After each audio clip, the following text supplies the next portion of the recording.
c'est que finalement, la dernière fois qu'on s'est vu, vous m'avez dit, comme François Asselineau d'ailleurs, une fois que la Grande-Bretagne sera sortie de l'Union européenne, ils retrouveront leur liberté. Alors, de votre point de vue, pourquoi la France n'aurait pas le droit à cette même liberté? Est-ce que vous considérez tout simplement que la Grande-Bretagne n'a jamais été vraiment dans l'Union européenne? Non, la Grande-Bretagne, d'abord, elle n'était pas dans l'euro. Et ensuite, la Grande-Bretagne est un animal à part, si vous voulez. La Grande-Bretagne a toujours été régie par un État de droit. Tandis que la France, ça a toujours été le droit de l'État. Ce qui n'est pas toujours la même chose. Donc, si vous voulez, la France s'est faite autour d'un État. La Grande-Bretagne s'est faite autour du droit. Donc, c'est pas du tout la même chose. Et deuxièmement, je crois que si on avait eu gardé l'ancienne Europe, jamais la Grande-Bretagne ne s'est sortie. Ce qu'on ne va pas oublier, c'est que le référendum en Grande-Bretagne s'est passé pour savoir si les Anglais voulaient être en Europe et qu'on leur a vendu l'Europe de la subsidiarité. Et que 20 ans après ou 30 ans après, ils se sont retrouvés avec une Europe qui était en train de leur bouffer toute leur souveraineté. Donc l'Europe est sortie parce qu'ils se sont rendus compte que l'Europe telle qu'elle était irréformable. Donc ce qu'il faut, je crois que c'est ça la réalité. Donc en aucun cas on peut dire que l'Europe d'Adenauer, l'Angleterre en serait sortie. Jamais de la vie. Il serait resté là. Je crois qu'il y a eu 70 propositions de réforme, au moins faites par le gouvernement britannique sur les institutions européennes. Il n'y en a pas une qui a été retenue par la Commission. Zéro. Donc au bout d'un certain temps, les Anglais ont dit vous êtes gentils, mais nous, on préfère l'état de droit au droit des fonctionnaires. Alors vous, François Asselineau, j'imagine le Brexit, ça vous parle pas, c'est Frexit. D'abord, oui, Brexit, je comprends pas très bien ce que ça veut dire, pour être très clair, puisque même dans l'Europe, dès 1957, c'est bien à Bruxelles que ça se tenait. La Commission européenne était déjà à Bruxelles. Et oui, mais elle n'avait pas les pouvoirs qu'elle a aujourd'hui. C'est vrai. Elle était consultative. Oui, mais quand, les années 60, c'était déjà des marathons bruxellois absolument insensés, des montagnes de lait, des crispations sans finir. Moi, je voudrais réagir à votre micro-trottoir, parce que je le trouve très représentatif et triste de la situation de la France. C'est que les Français, dans leur grande majorité, sont toujours victimes du lavage de cerveau médiatique. Et les Français se plaignent de leur vie au quotidien, constatent que tout est en train de dégringoler, leur niveau de vie est en train de baisser, on est en train de tout privatiser, on est en train de vendre à l'encan le patrimoine public, on est complètement aligné sur les États-Unis, on vote à droite, on vote à gauche, on a toujours une politique que les gens refusent, etc. Mais les gens ne comprennent pas d'où ça vient. Parce que tout est fait pour le leur cacher. Les gens, et moi, ça fait 12 ans que j'ai créé l'UPR et que nous essayons, heureusement, il y a quand même des gens de plus en plus qui viennent chez nous, les gens ont du mal à comprendre la relation de cause à effet qu'il y a entre notre appartenance à l'Union européenne et les conséquences négatives que l'on constate. Donc lorsque les gens disent « Ah mais non, je vois pas pourquoi sortir de l'Union européenne », parce que tout est fait dans les médias pour leur cacher. Et pas seulement les médias. Les autres partis d'opposition, ou bien même ou les syndicats, font comme si tout était de la faute de Macron ou d'Édouard Philippe, comme naguère de la faute de François Hollande et de Manuel Valls, et comme auparavant c'était de la faute de Sarkozy. Donc il faut bien comprendre, ça fait penser à cette phrase je crois que c'était Jean-Jacques Rousseau qui disait les idées générales sont les sources des grands malheurs des hommes. C'est-à-dire que les gens disent ah non, l'Europe c'est bien, donc j'y suis. Mais non, il faut aller concrètement voir les relations de cause à effet. Alors les gens, évidemment, se tirent souvent, ceux qui commencent à comprendre un petit peu mieux ce qui se passe, se tirent toujours par la pirouette d'une autre Europe, il faut changer tout ça. Il faut changer tout ça, on l'a entendu. Ah oui, il faut tout changer, mais non, on reste dans l'Europe, il faut changer tout ça. Mais changer tout ça, je l'ai déjà expliqué, et nous l'expliquons depuis des années, ça nécessite l'unanimité des États membres. Article 48 du traité de l'Union européenne. Ils n'ont pas pris l'euro. Ils ont gardé la Côte suédoise. J'avais fait toute une série de conférences en Suède pour leur dire surtout d'entrer par l'euro. Ils ont refusé l'euro. Deuxièmement, les Pays-Bas, je rappelle que lorsque les Français ont refusé à 55% la Constitution européenne, 3 jours après, les Néerlandais l'ont refusé à 62%. Donc ne venons pas dire que les Néerlandais seraient ravis avec mais ils sont bien gérés. Mais ils n'ont pas des gens qui meurent dans les rues. Mais attendez. Troisièmement, moi, ce que je dis, c'est que nous ne pouvons pas avoir la même monnaie que l'Allemagne. Et pas seulement la France, c'est vrai aussi des pays du Sud. Pour avoir la même monnaie que l'Allemagne, dans la mesure où l'Allemagne a une évolution de sa compétitivité qui est durablement supérieure à la nôtre année après année, et ça remonte à 1949, eh bien, il fallait auparavant, de 1949 à 1999, Pendant 50 ans, la France a laissé se déprécier, enfin dévaluer plus exactement, parce que c'était un système de change fixe jusqu'aux accords, à la rupture des accords de Bretton Woods. On a fait des dévaluations régulières pour tenir compte du différentiel d'évolution de compétitivité entre l'Allemagne et la France. Mais ça n'est pas parce qu'on dépréciait le franc par rapport au Deutschmark que la France s'appauvrissait. Au contraire, on rattrapait l'Allemagne du point de vue industriel. Mais ça, c'est l'euro, ça n'a rien à voir avec l'Europe. Oui, si, ça a quand même beaucoup à voir. Non, c'est l'euro. Vous avez déplacé le problème sur l'euro. Non, j'y reviens. Parce que j'ai toujours été là, j'ai toujours été contre l'euro. Mais on ne peut pas sortir. Oui, mais on ne peut pas sortir de l'euro sans sortir de l'Union européenne. Il n'y a pas de clause de sortie. Donc nous sommes tout à fait logiques. Nous voulons sortir de l'euro. D'ailleurs, l'épinglette que je porte, qui représente le rameau d'olivier, qui est le symbole de l'UPR, c'est justement ce qu'il y avait sur la pièce de 1 franc dessinée par Oscar Rotti en 1897. Donc nous voulons sortir de l'euro. Or, ça nous impose de sortir de l'Union européenne puisqu'il n'y a pas de clause de sortie. Ça, c'est tout à fait exact. Mais ça n'est pas la seule chose. L'Union européenne, par exemple, nous impose également le rapport des grandes orientations des politiques économiques, d'où découle justement la privatisation à outrance. Alors, je connais Charles Gave, je connais ses positions, il a tout à fait le droit d'avoir ses positions. Mais Charles Gave n'est pas tout à fait français. Il a passé beaucoup de temps.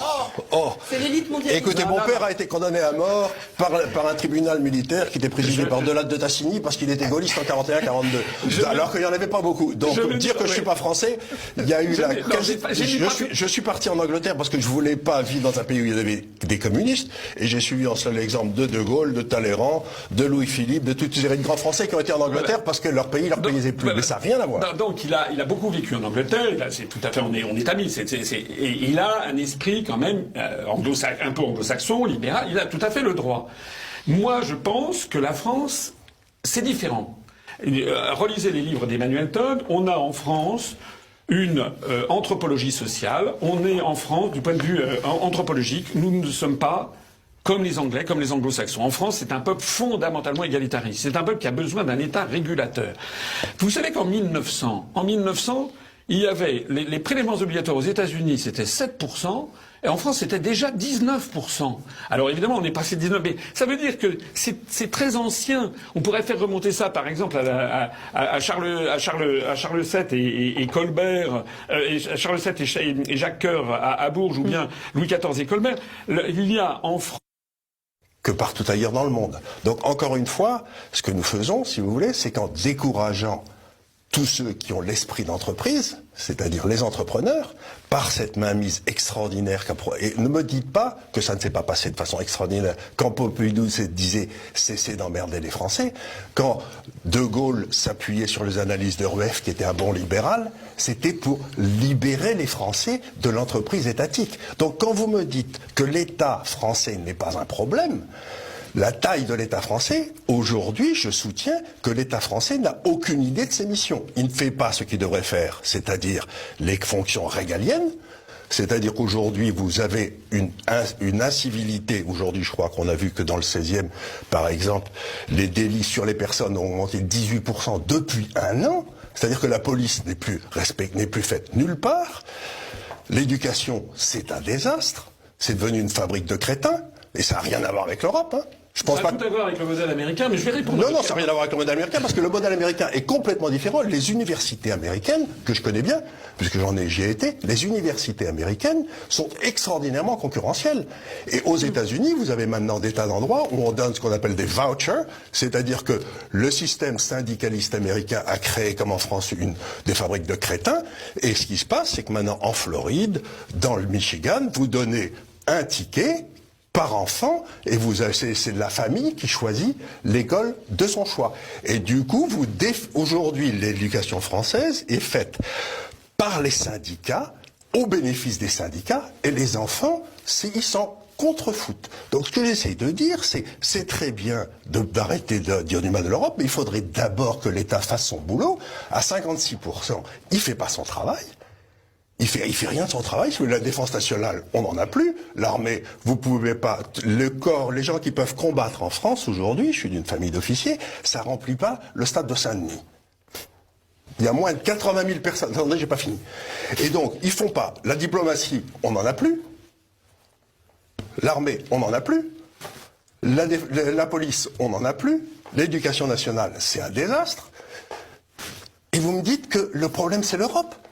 Mais le problème, c'est pas l'Europe, il y a une caste qui a pris le pouvoir et qui gère la France à son profit. Il faut arrêter de dire que c'est les autres. Vous savez, ça me fait penser toujours, comme dans les années 30, où on disait c'était la faute des Juifs. Mais c'est pas la faute des Juifs, c'est nous qui sommes gérés comme des cochons. Alors, je suis évidemment pas d'accord avec ça. D'abord, si ce qui dit Charles Gave était vrai, ça serait un miracle dans tous les autres pays de l'Union européenne. C'est un désastre dans tous les autres pays de l'Union européenne. C'est un désastre. Mais même en Allemagne. Vous avez vu les élections qui ont eu lieu en Thuringe. Le deuxième parti qui est arrivé, le premier, c'est Die Linke, l'équivalent de la France insoumise, aux élections régionales. Et deuxièmement, celui qui est arrivé en deux, devant la CDU-CSU, c'est Alternative für Deutschland, avec un type à la tête de ce parti, qui a dit que le mémorial à l'Holocauste à Berlin était un scandale et qui tenait des propos quasiment néo-nazis. Maintenant, 23% des voix. C'est ça qui est en train de se passer en Allemagne. Regardez ce qui se passe en Grèce, en Italie, en Espagne, au Portugal. Regardez ce qui se passe même aux Pays-Bas et dans la plupart des pays de l'Union européenne. Donc qu'on ne vienne pas me dire que ça serait formidable dans les autres pays de l'Union européenne et qu'il y aurait qu'en France que ça se passe. Donc non mais j'ai pas dit ça. J'ai dit que nous avons des problèmes domestiques que nous ne traitons pas. Je ne vous ai pas interrompu. Deuxièmement, j'ai rêvé ou quoi? Mitterrand, ça fait un quart de siècle qu'il est plus à l'Élysée. On a eu Chirac pendant 12 ans, et ça fait depuis 12 ans qu'on entend ce discours dominant du président de la République. Mais il a fait quoi, Nicolas Sarkozy? Il a fait quoi, François Hollande? Et il a fait quoi, Emmanuel Macron, depuis 2 ans et demi? On entend ce discours depuis 12 ans sur le fait qu'il faut en permanence favoriser les entreprises, etc. La théorie du ruissellement, c'est du pipeau. Bon, ça fait maintenant 25 ans que Mitterrand a quitté, je ne suis pas là pour défendre Mitterrand du tout, mais ça fait 25 ans qu'on a ce discours qui consiste à taper sur l'État, qui d'ailleurs a été en permanence, dont on lui coupe les ailes constamment. Eh bien, non, c'est vrai. Bien, oui. Non. Mais vous l'avez dit pour la défense, vous l'avez dit pour les forces de l'ordre. On a coupé les défenses régaliennes. Mais regardez ce qui se passe, on dépense de l'argent, 56% du PIB. Mais ce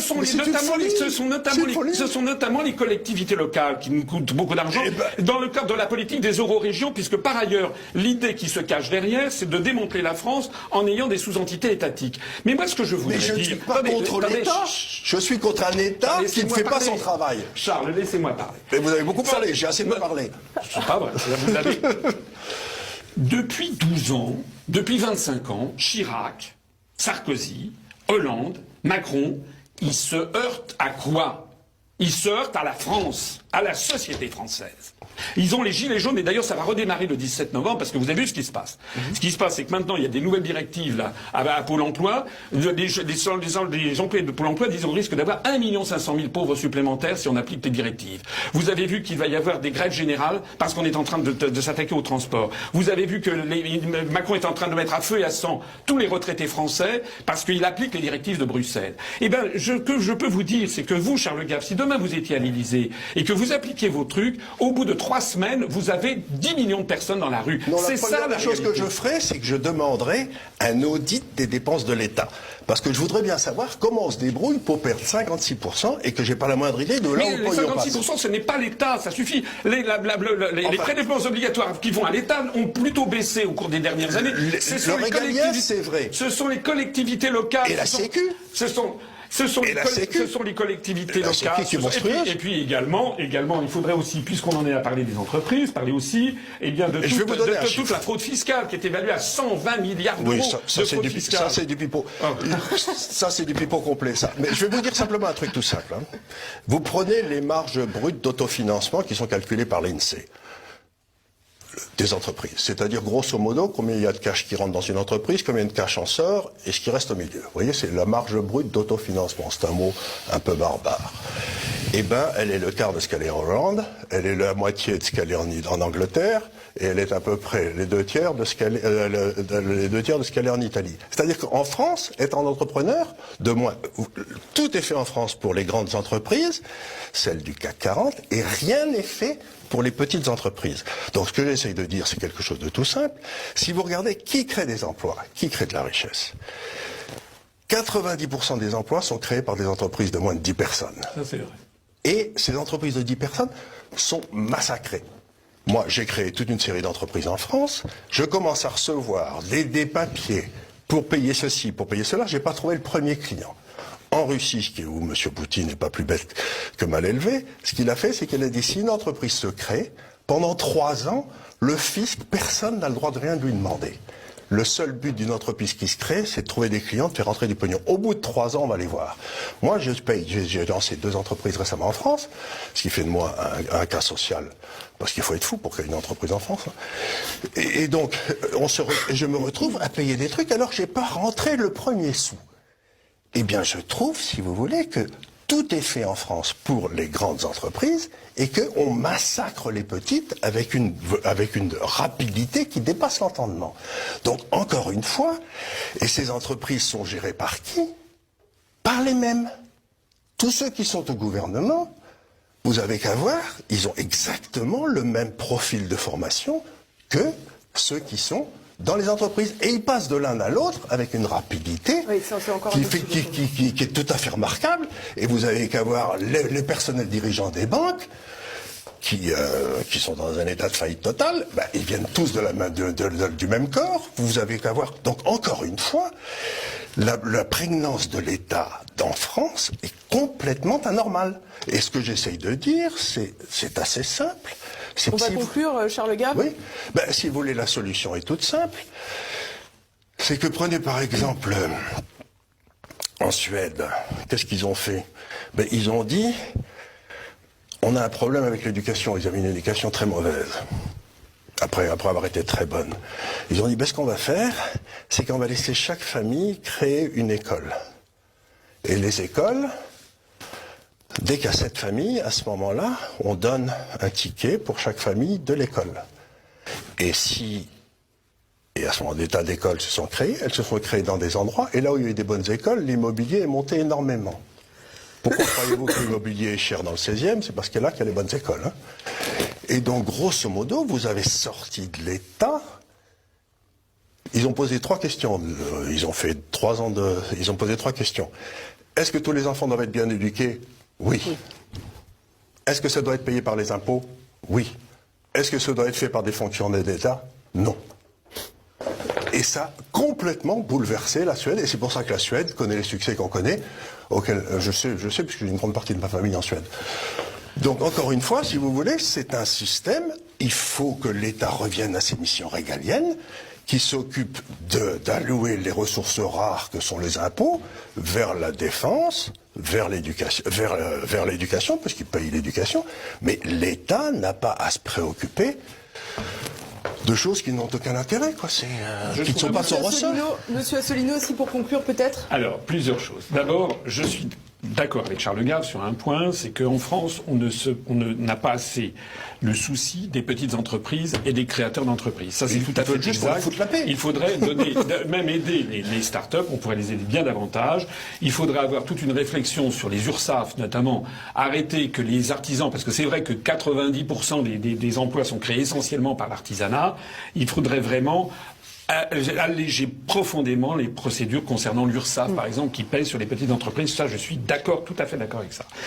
Le problème, effectivement, qu'en France, c'est que nous avons quand même une politique très en faveur des entreprises, et notamment des grands groupes, qui peuvent d'ailleurs faire de l'évasion fiscale, en veux-tu, en voilà. J'ai quand même pas rêvé que Bernard Arnault, qui n'est pas sorti de là où vous pensez, parce que les grands dirigeants français ne sont pas des inspecteurs généraux des finances, ni Bernard Arnault, ni François Pinault, ni Michelin, ni etc., ni etc. Ça n'est pas vrai. Nous avons ni Dassault, ce sont des grands chefs d'entreprise. Et eux, Bernard Arnault est devenu la 3e fortune mondiale avec 80 milliards d'euros de fortune. Au même moment qu'en France, tous les jours, il y a 900 personnes qui basculent en dessous du seuil de pauvreté. Nous sommes lancés. Je crois pas qu'il y ait un rapport. Nous sommes aucun rapport entre les deux. Si, parce qu'il y a la théorie du ruissellement. Mais c'est quand même été la théorie officielle. C'est vrai ou c'est pas vrai? Mais ça a été la théorie officielle des fonctionnaires. Non, c'était pas du tout. Monsieur Macron, c'était. Il est fonctionnaire. Il est fonctionnaire, monsieur Macron. Je ne vous ai pas. De l'inspection des finances, si mes souvenirs sont exacts. Je ne vous ai pas interrompu. Macron, il a été élu justement par toutes les personnes qui pensent comme vous. De même que Sarkozy, de même que François Hollande, tous ces gens ont appliqué, toutes ces personnes ont appliqué cette politique-là qui produit des effets désastreux. Je trouve par ailleurs un petit peu cocasse que vous nous parliez de donner l'exemple de la Suède, parce que la Suède, avec la Norvège, c'est justement des pays qui ont des prélèvements obligatoires qui sont du niveau Français. Justement, les pays scandinaves sont les prélèvements obligatoires les plus élevés du monde avec le Danemark. Ce qui prouve que l'on peut avoir une intermédiation de l'État qui soit efficace, mais je rappelle que ni le Danemark, ni la Suède, ni la Norvège n'ont l'euro, et d'ailleurs la Norvège n'est pas non plus dans l'Union européenne. Le problème fondamental, il est là. Maintenant, il y a comme disait De Gaulle, les problèmes, on vit avec. Bon, la France, les Français, ce sont des Français. Je suis d'accord qu'il faut favoriser la petite entreprise, ça c'est tout à fait exact, mais je dis que nous sommes lancés dans un carcan. L'Union européenne d'un côté avec toutes ses réglementations, l'euro d'autre part qui nous force à avoir la même monnaie que l'Allemagne. Comme on ne peut pas faire de dévaluation, de la monnaie, on fait ce que les économistes appellent une dévaluation interne.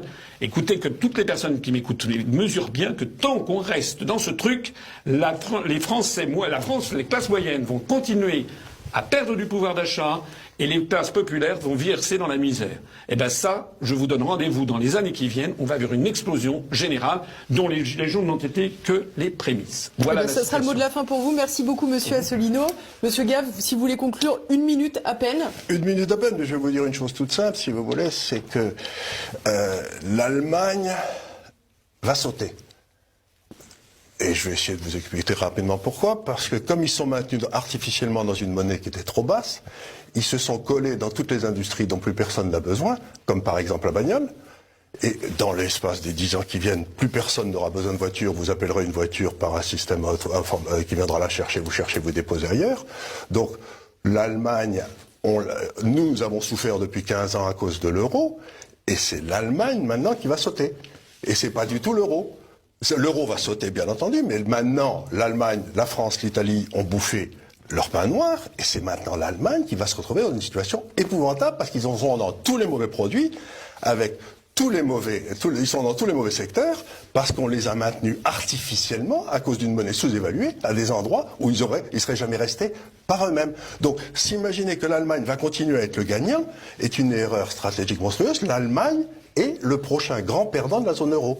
L'euro est une monstruosité, j'ai toujours dit que c'était un Frankenstein financier, et c'est l'Allemagne maintenant qui va douiller. Et elle a une démographie abominable. Donc ne vous imaginez pas une seconde que les Allemands vont rester les hommes forts de l'Europe. C'est fini. Donc en fait, l'Europe tourne mal pour tout le monde. Voilà. C'est l'euro. Je vous remercie pour cette conclusion. Merci.